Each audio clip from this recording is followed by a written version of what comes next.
Good afternoon, ladies and gentlemen. The department, together with SARU, are just making a statement after the announcement today that the technical committee of the World Rugby has analyzed the various bids of the three countries, namely South Africa, France and Ireland. And we believe that this announcement of a preferred bidder made by the technical committee was based on three criteria: finance, infrastructure, and of course the stadia. The official recommendation, as we have just received the news, is that South Africa should host the 2023 Rugby World Cup. Remember, we have not actually won the bid as yet. We will only know the final decision of the World Cup Rugby, of the World Rugby, on the 15th of November. Of course, we have to celebrate the first step. This is a great and historic day for the South African Rugby, for the World Rugby, and for the sport in general. Of course, for the South African nation. We pursued this bid because we believed it's important part of what we call nation building and social cohesion, one of our priorities as government. This was pegged as an economic bid. It largely pays for itself. It boosts sports tourism and economic activity, and it creates jobs. We also said that the bid was a triple win for the players, for the World Rugby, for the fans, and also indeed for our country. And I think much credit for this success must go to the professionalism of the South African Rugby Union bid, which was led by the President and CEO. Thank you very much, President and Yuri. You've played a very, very important role. Let us also give credit, of course, to the government, which gave the full support to the bid, providing guarantees, deploying the Deputy President to go to London. That was last month, to head up the bid team. And going forward, we will therefore be working closely with South African Rugby to communicate this message around this particular tournament, to build that kind of energy and enthusiasm that we saw in the build-up to the FIFA World Cup in 2010. In particular, we'll be organizing the public viewing sites in the proposed host cities in the same tradition as we established in 2010. Like we have said, this is the first step. The final step is on the 15th of November. We are almost there. It's just one final push. Kaya, just one final push. And then we are there. Then I will allow Saru to make its statement. Thank you, Minister. On behalf of South African Rugby Union, we are obviously delighted with the result of the process thus far. We specifically embarked on this process knowing that there was going to be an independent evaluation of the bids, and we anticipated that we would be able to go through this process on a moral high ground and be evaluated only on what we actually put forward in terms of our bid as a total package for the country as a whole. So from a South African Rugby point of view, we are very happy that we're able to cross this hurdle. There's one more hurdle to cross in about 15 days. But our gratitude to the Minister, the Deputy Minister, and then very specifically to the DG who did the bulk of the work for us. Like CEOs, there's people that always have to do the job as well, so very specifically to the DG, and then obviously to the government as a whole for their support. We've said it before, and I'll say it again, our Deputy President made a fundamental difference, along with the other delegates that were here in our presentation, and wooed the crowd and the Council of World Rugby at that day. So our gratitude to everybody here, and let's hope we can cross that final hurdle in 15 days' time. What I think we would do is that we're going to get questions for the Minister quickly, because he has to run, so that we can filter those. And then after that we can be able just to come back to the rest of our panel. Do you have any questions for the Minister before he quickly dashes? Craig Ray from the Times. Do you have any concern that the vote will now go against South Africa, or do you feel confident that the vote will be a formality? Sorry, Chairperson, we can't hear anything from Pretoria. Oh. Noted. We just have to use the microphones, gentlemen. Thank you. Minister, do you have any concern that the vote will now go against South Africa, or do you feel it's a mere formality in the next process? One question there. Another question? Thank you very much. My name is Lukan Talata from the SABC. It's along the same vein. What are the chances, what's the likelihood that, with the official recommendation, that, obviously that we will then secure the bid to host? Does it increase our chances? If you could give us a percentage, is it 80% or 90%? Just along those lines. Thank you, sir. Minister, just before, we have to just check with Pretoria if there are any Thanks, questions. Chair. Yeah. Thanks, Chair. We do have a question from Pretoria.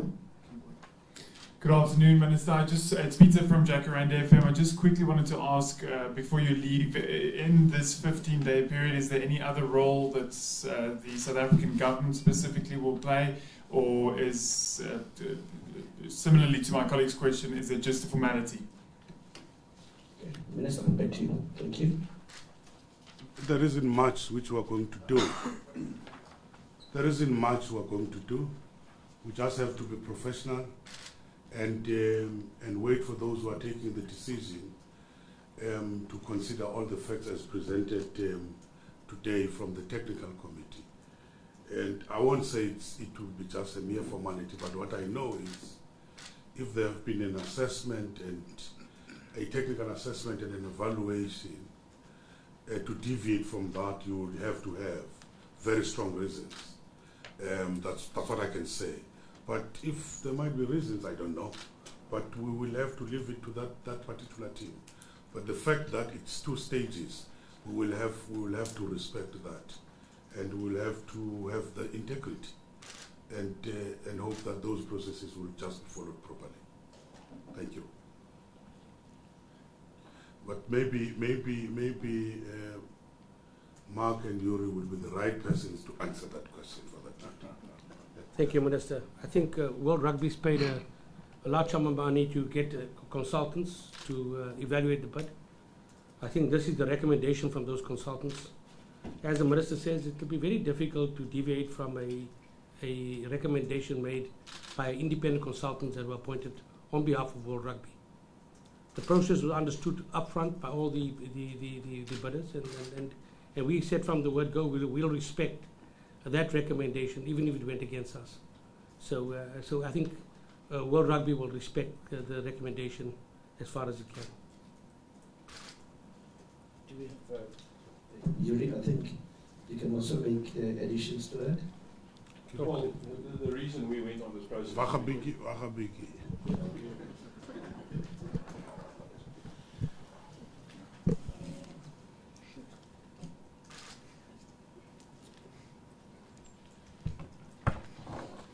So I'm just going to reiterate. I mean, we would have not been part of this process if it was not an independent process. We knew what was the guidelines were going to be. We knew what the criteria was going to be. We knew what the process was going to be. Also, bear in mind that World Rugby has made some significant governance changes in the last 2 years, and is pretty transparent in terms of their process. If you actually go back in the timeline of this process, you will know that World Rugby has communicated very clear, very transparently in terms of each and every date, each and part of the process, even the criteria and the weighting of the criteria, and how we were going to get to this result. So throughout this process, each and every one of the candidates, as well as every member of council, was reminded about the code of conduct of World Rugby and the governance processes of World Rugby. Even as late as yesterday, we were reminded about all of that. So we as South African Rugby will obviously run the moral high ground like we've done all along. We have not visited one individual union. We only saw unions in groups or in regions, and we made our presentation along with government. And we will stick to those guidelines. So I also believe it would be really tough for any governance group sitting there to make a decision against a recommendation, given the great process that we followed up until now. But that is still their prerogative, and each and every person in that council has got a fiduciary responsibility and a mandate that he actually execute. And we will stick to that process, and we will still accept whatever that decision is that has finally been made. But we believe everybody understands their fiduciary responsibility and understands the governance and the importance of a very transparent process for the world as a whole. And we would like to distinguish ourselves as a federation that follows those processes. So we will stick to the moral high ground and accept whatever that decision is. Okay, I'm going to open it therefore for input as well from the DG, to also just from the operation side, from government, the DG give us an input, and we have about 7 more minutes with the minister. So you can. There you go. I believe everything has been covered properly.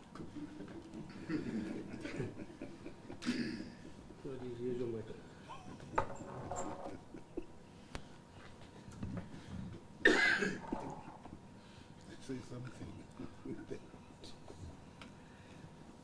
No, I think Minister has covered the issue of the role of government between now and the time this happens. And our viewpoint has always been that we had evaluated what SARU did, and we had agreed as government that the guarantees we issue would be in as far as backing the bid as an economic bid. And I think the minister in his statement had covered this point succinctly. We need to, between now and the announcement, to really bring it to heart to South Africans to appreciate and realize how resilient our bid was, and for them to fully buy into the concept of this World Cup because of what it will certainly deliver home. And I think when we are judged either by the media and everybody as government, we should be judged on whether the key steps we are required to do as government have been fulfilled, and secondly, only those things that we are committed in the bid book. Let us be judged on whether the key issues in the triple win value proposition we put forward are indeed the case, that we will deliver an economic bid. It will make money for the country. It will benefit the smaller codes of sport, because this is the story that is not being spoken about. If this bid is given to us, we know what it will do for the country. We have existing infrastructure. We don't have to build any new stadium. But most importantly, it will not just be a windfall for rugby. SARU itself has already acceded to a government request that we share that with smaller federations and 20-odd sporting codes that normally would not get this type of resources, would be resourced post the World Cup to be able to grow as well as future codes of sport. And this goes right to the heart of our bidding and hosting strategy, that we are no longer a vacuum cleaner that just sucks up everything that comes our way, but we are quite specific about the type of events we want to host as a country and where we go for them. And this obviously goes along to our long-term view of ultimately South Africa being one of the Olympic host nations in the future. Thank you.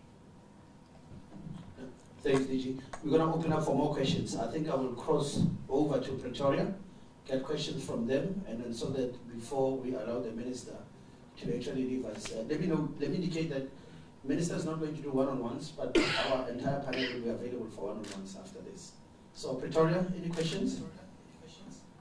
Yes, hi, it's Peter again here from Jacaranda FM. I just quickly wanted to get just a little bit of an explanation. The Minister did touch on it initially as to on what we were assessed, or the three bidders were assessed. Can you just elaborate a little bit on the reasons given as to why South Africa is actually the preferred candidate?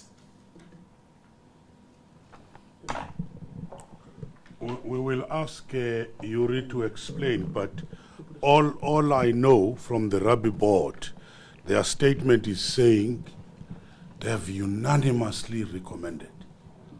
It's unanimous. Maybe Yuri will explain why unanimous.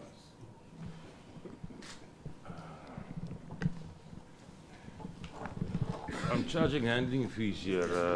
I'm just making my case here so that. As long as you declare it, it's fine. I'll declare, transparently. Yeah, in essence, there's actually a report that is a public report now, and you can actually read through it. I think it's 200 odd pages. In the end, the summary is actually based on three main criteria, and then there's two additional criteria. One is your vision and a few technical aspects in terms of the the legal nuts and bolts of the bid. But in the end, I think on the financial resources, and specifically on the tournament structure and your proven track record on tournament, and then on the stadium, I think we were all pretty much equal in terms of financial resources. We were all going to make money, and we were all going to deliver the host fee. We were a little bit more in terms of the money, and some of the other bidding nations had a little bit more commercial money available. But in the end, what pulled it through for us is definitely our stadia, our host cities, and then our proven track record in terms of hosting international events. So even though we put forward a pretty good bid, I think a lot of gratitude has to go to previous tournaments that has been hosted in this country, and people that hosted those tournaments very successfully, as well as all of our provinces that continuously host international matches, because that was a pretty big factor in the final determination. For the rest, you score pretty much equal, and you can see it's actually in a lot of detail on what the individual scores were. But once you hit the target of the tournament fee, they give you an equal point for that, and then it's about what is the potential above that. So in general, I would specifically say that infrastructure, great stadiums, great host cities, and a proven track record of international events is what it pulled it through for us. Obviously, along with the great guarantees as provided by our government. Okay. I'm gonna therefore excuse the minister. We thank you, Minister, once more for Deputy Minister. You're also going to leave us. Yes. All right. Then we are left with the DG and also and the President and the CEO. Thank you. Okay. Thank you, dear. Yes. Let's come back to questions. We've taken one from Pretoria. Can I take more? We've got 1, 2, 3. In that order, we'll start with you, and then the second one, the third one, and then. Okay. Can I request that you come closer to the President there? Thank you. Then at least no one is going to no handling of fees. There you go.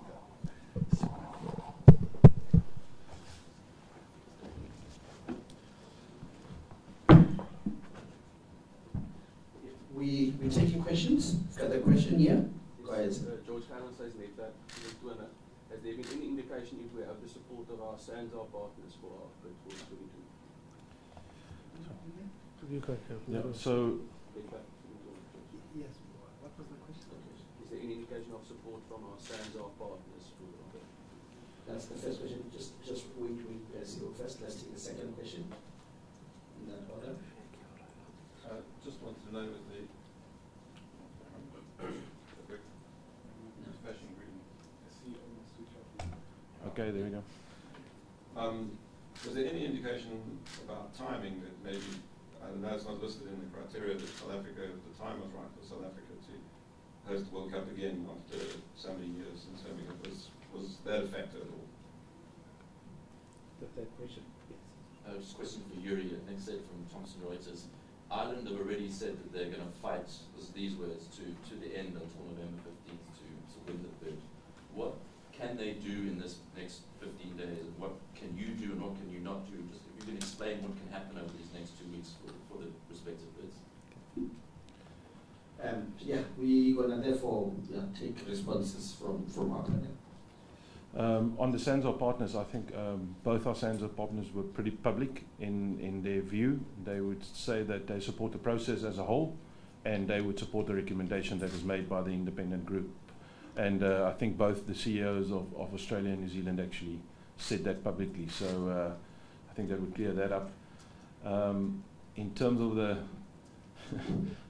the timing, unfortunately, you know, we wanted to put forward a pretty emotional bid on the fact that it's time that it returns, but there was no such criteria. So there was no criteria the fact that France had it in 2007, they can't have it again. And there was no criteria on the fact that we haven't had it for 20 odd years and that we should have it again. That was nothing in there. The criteria is very simple. First and foremost, finances. Second of all, your stadia. Third, your infrastructure and tournament, your vision, and then your nuts and your legal nuts and bolts on it. And you were evaluated purely on that.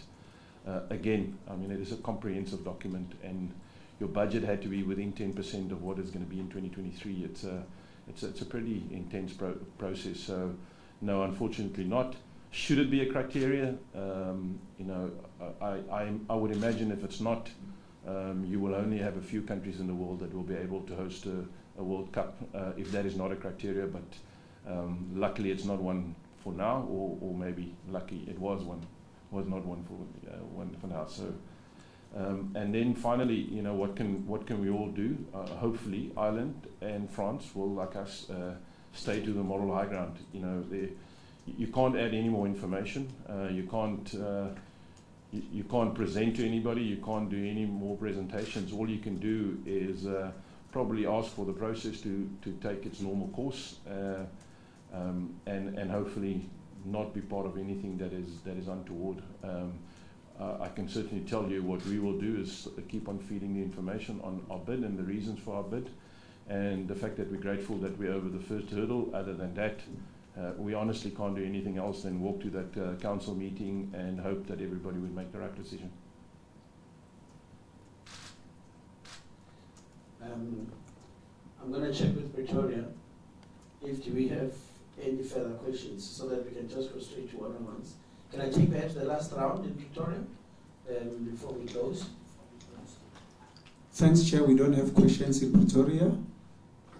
Noted. Thank you, Pretoria, for being with us. It's been a pleasure. Coming back, do we have any more questions from us this side? Okay, there's one there from Thank you. It's not actually a question, but more a proposal. Instead of us, all of us running and for one-on-ones, I'm wondering if we could just maybe get Afrikaans from maybe the CEO while he sits there, and then, I mean, it frees us from, you know, having, and also it would free his time up as well. Then it covers all of us at once instead of us all doing one-on-ones, and then I'd appreciate it if that's possible at all. Proposal zero, I think that's a good one. Okay. I think we can basically just go with that. Your reaction on today's developments. Ja, ons is baie dankbaar en verheug. Het mag dalk so lyk op die oomblikie, maar dis omdat ons nog net eers oor die eerste hekkie gekom het, en daar nog 'n redelike groot hekkie voor lê die 15de November wanneer die wêreld rugby se beheerraad eintlik 'n finale besluit moet neem en moet stem op grond van die verslag wat sopas uitgekom het. Die verslag is baie duidelik en is deur almal voorgelê in terme van die resultaat, en die resultaat is dat Suid-Afrika op hierdie stadium die kandidaat is wat hulle glo die rugby wêreldbeker in 2023 moet aanbied. Frankryk was tweede en Ierland was derde. Dit het geskied op grond van 5 kriteria. In die eerste plek 'n finansiële ekonomiese posisie, in die tweede plek jou stadions en jou stede waar jy dit gaan aanbied, en in die derde instansie jou infrastruktuur, dan jou visie en jou nalatenskap in terme van die programme wat jy gaan aanbied tot uitbreiding van die spelrugby, en dan die gewone regsgeldige elemente in terme van belastingsooreenkomste en ander regsgeldige komponente. So In terme van daai 5 faktore het ons uitgestyg en is ons aangewys as die beste kandidaat. So ons wil nie fees vier nie, want ons het nog nie gewen nie. Maar ons hoop dat die Wêreld Beheerraad, wanneer hulle die besluit sal neem, Wêreld Rugby se Beheerraad op die 15 November, dat hulle fiduciêre plig sal uitvoer en dit sal doen wat korrek is en die korrekte besluit sal wees om die onafhanklike proses wat gevolg is en waarby ons almal onderskryf het en besluit het om deel van te wees, dat dit gehandhaaf word en dat die aanbeveling van die onafhanklike proses net so tot 'n stemming sal kom en dat ons aangewys sal word as die kandidaat om in die finale instansie die Wêreldbeker aan te bied in 2023. Just want to say that's all of my Afrikaans for the day now. President, from your side, any pattern shot? No, I think the last thing we do is we have to thank the team who put the bid together, our team of people who worked on it, and thank government, and thank the DG, and the support we got from cabinet. Having our deputy president at the presentation was a real killer blow to the process. He spoke very well. He represented the country quite eloquently, and I think he was received well by World Rugby. Just again about the process, we'll respect the process and we will behave ethically during this process. Thank you. And then usually from your side, any pattern shot?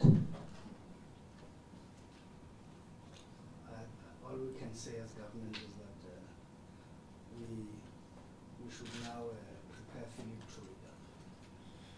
He has to read up and bring some room into what we can do. And I think the most important thing between now and then is we keep on making this case because the vote is a vote. I'm sure many of you remember DNC and you haven't forgotten about DNC as yet. So the late Charles DNC. So we should keep on making the case until the vote ends. And I don't think that we can leave it to chance that we should be at the mercy of those who vote by secret ballot. But this first major hurdle is important that we have crossed it successfully and correctly so on an ethical basis. And that as we approach the 15th, we have to carry the South African public and the nation together with us on that journey. Okay. In the absence of, if there are any further questions, I would like to take them. That will be the final round from our side. But in the absence of that, I'm going to, in the absence of any further questions, I'm going to close. So, ladies and gentlemen, thank you. It's been a great pleasure having you. And thanks once more for making it in such a short notice. Thank you.